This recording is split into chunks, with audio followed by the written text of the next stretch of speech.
तो दोस्तों मूवी शुरू होते ही हम चार दोस्तों को देखते हैं जो कि कार रेसिंग देखने आए हुए थे। उन लोगों में से एक दोस्त का नाम निक था और एक का नाम लॉरे था। उन लोगों के साथ दो और फ्रेंड्स भी थे।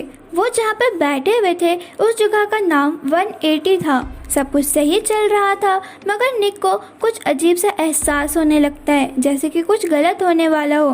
कुछ वहाँ पर अजीब सी चीज़ें भी थी और फिर उनके सामने एक काउबॉय आकर बैठ जाता है और वहीं एक अमेरिकन कपल भी आए होते हैं जिन्हें सिक्योरिटी वाले कुछ कह रहे थे। वहीं एक लेडी भी थी जो अपने दो बच्चों के साथ वहाँ आई थी और एक कार मैकेनिक भी वहाँ आया था जो अपनी गर्लफ्रेंड के साथ था। और निक को ऐसी फीलिंग आ रही थी जैसे वहाँ पे एक्सीडेंट होने वाला है और एक्सीडेंट होता भी है। जिस कार का नंबर 45 था उसमें एक स्क्रू ड्राइवर फंस जाता है और जैसे ही वो कार रेस में जाती है वो स्क्रू ड्राइवर ज़मीन पर जा गिरता है और जिसकी वजह से एक कार का टायर फट जाता है और वो कार क्रैश हो जाती है और कार का टायर उड़कर मैकेनिक की गर्लफ्रेंड पर जा गिरता है और वो वहीं पर मर जाती है। सब काफ़ी डर गए होते हैं और इधर उधर भागने लगते हैं और कार के भी काफ़ी सारे टुकड़े टुकड़े होने लगे थे क्योंकि वो एक दूसरे में टकरा रहे थे। और वो लेडी जो अपने दो बच्चों के साथ आई थी उस पर भी कार के टुकड़े आ गिरते हैं और वो भी मर जाती है। वही मैकेनिक भी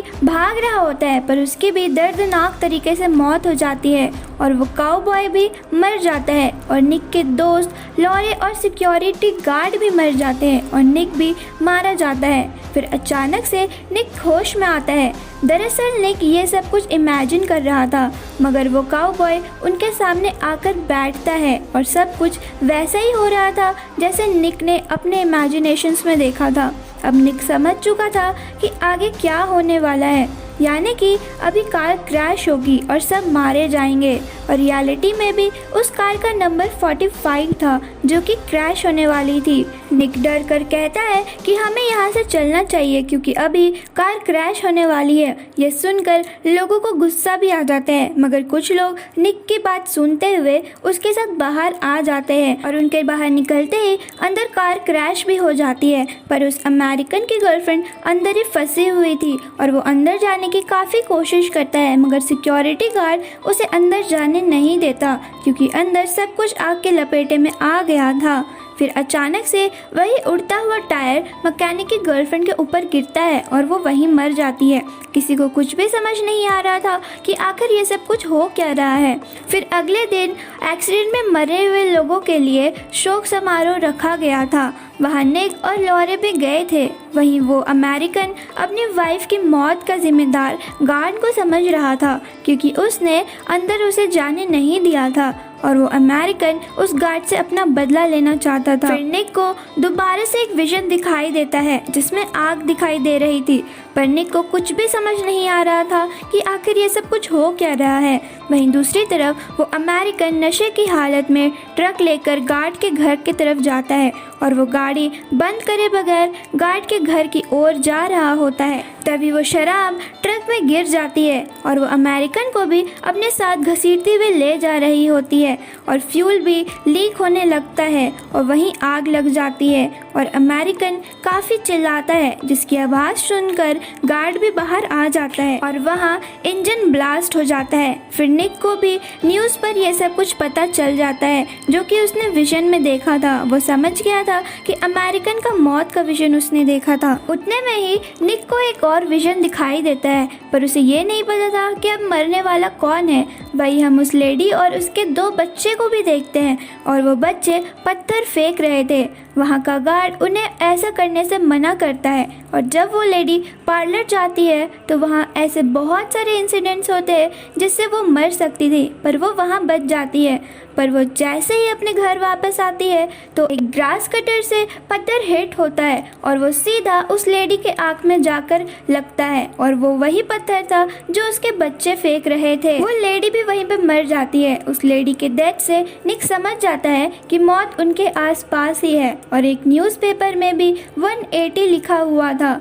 वो उनके बारे में काफ़ी ज़्यादा सर्च करते हैं। उन्हें 180 के साथ डेथ के पूरे कॉन्सेप्ट के बारे में पता चलता है कि वो कैसे काम करता है। उन्हें एक और इन्फॉर्मेशन मिली थी कि अगर वो डेथ के प्रोसेस को रोक देंगे तो सब ठीक हो जाएगा, मगर ऐसा कुछ भी नहीं होने वाला था। निक को फिर से एक विजन दिखाई देता है, पर उसे पता नहीं था कि अगली बारी किसकी है, जिसका पता लगाने वो स्टेडियम में जाते हैं, जहाँ पर गार्ड उन्हें सीसीटीवी फुटेज दिखाता है और उन्हें पता चलता है कि अगली बारी उस मैकेनिक की है। और वो उस मैकेनिक के शॉप में जाकर उसे सब कुछ बताते हैं, मगर मैकेनिक को उनकी बातों पर भरोसा नहीं हो रहा था और अचानक से एक कार उसकी तरफ तेजी से आने लगती है, मगर उस कार को तो वो रोक लेता है और अब उसे उन लोगों की बातों पर भरोसा हो गया था। पर अब काफ़ी देर हो चुकी थी और एक सिलेंडर आकर उस मैकेनिक पर ज़ोर से हिट करता है और उसके टुकड़े टुकड़े हो जाते हैं। और अब अगली बारी निक के दोस्त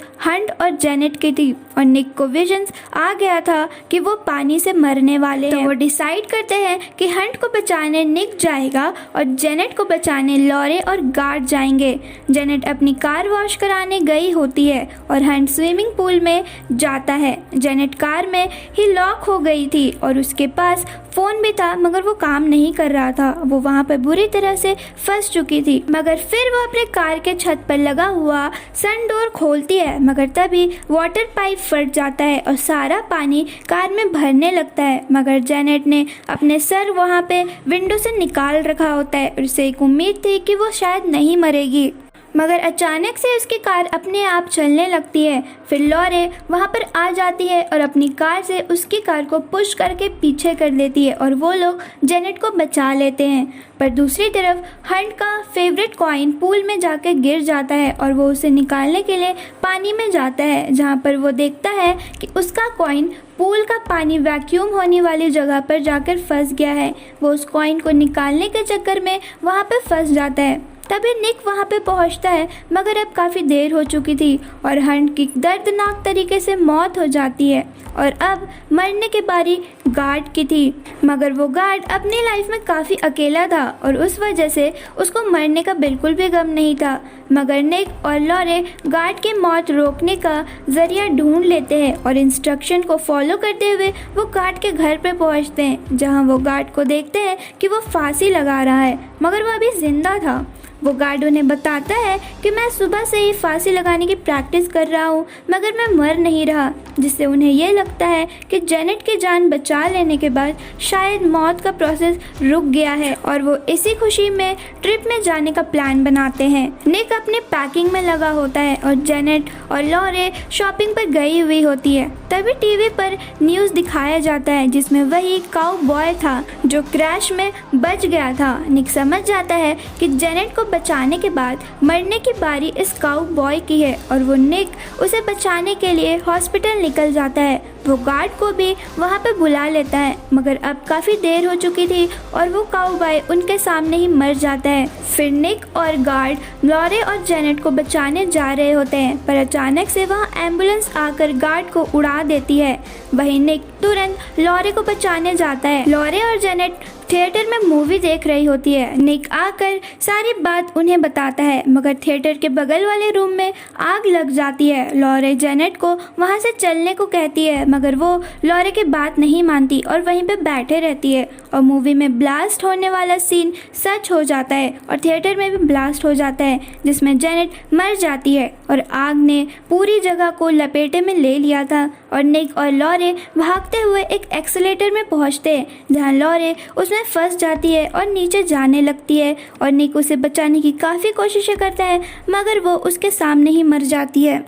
फिर निक अपने होश में आ जाता है, यानी कि निक ने फिर से फ्यूचर देख लिया था और वो गार्ड के साथ हॉस्पिटल से आ रहा होता है और उसे पता था कि गार्ड के साथ क्या होने वाला है, मगर इससे पहले कि वो कुछ भी करता एम्बुलेंस गार्ड को उड़ा देती है। फिर निक फौरन उस मॉल में जाता है और वो थिएटर में जाने के बजाय उस रूम में जाता है जहाँ पर आग लगी हुई थी, क्योंकि वो सभी लोगों को बचाना चाहता था और वो आग बुझाने की काफ़ी कोशिश भी करता है। इस कोशिश में वो जख्मी भी होता है, पर वो फिर सारी आग बुझा देता है और सबकी जान बचा लेता है। फिर हमें सीधा 2 हफ्तों के बाद का सीन दिखाया जाता है, जहाँ एक बस भी होती है जिसके ऊपर 180 लिखा हुआ था और एक कैफ़े में वो बैठे हुए थे जिसका नाम डेथ बाय कैफीन होता है। वहाँ पर भी निक को काफ़ी सारे नेगेटिव सिम्टम्स दिख रहे थे और निक को समझ नहीं आ रहा था कि आखिर ये सब क्या हो रहा है। वो काफ़ी कंफ्यूज हो गया था। निक समझ जाता है कि कुछ भी नॉर्मल नहीं हुआ है और ना उसने लोगों की जान बचाई है, बल्कि ब्लास्ट तो होना ही नहीं था। ये सब तो डेथ कर रही थी, यानी कि डेथ उनके अकॉर्डिंग नहीं बल्कि वो डेथ के अकॉर्डिंग चल रहे थे। यहाँ तक कि वो ये भी सोचने में मजबूर हो गए थे कि अगर वो इस कैफ़े में बैठे हैं तो ये भी डेथ का ही प्लान होगा। और देखते ही देखते एक ट्रेन आकर उन लोगों को कुचल देती है और वो वहीं पर मर जाते हैं और ये कहानी उनके मरते ही ख़त्म हो जाती है। आई होप आपको ये वीडियो अच्छी लगी हो। Thank you.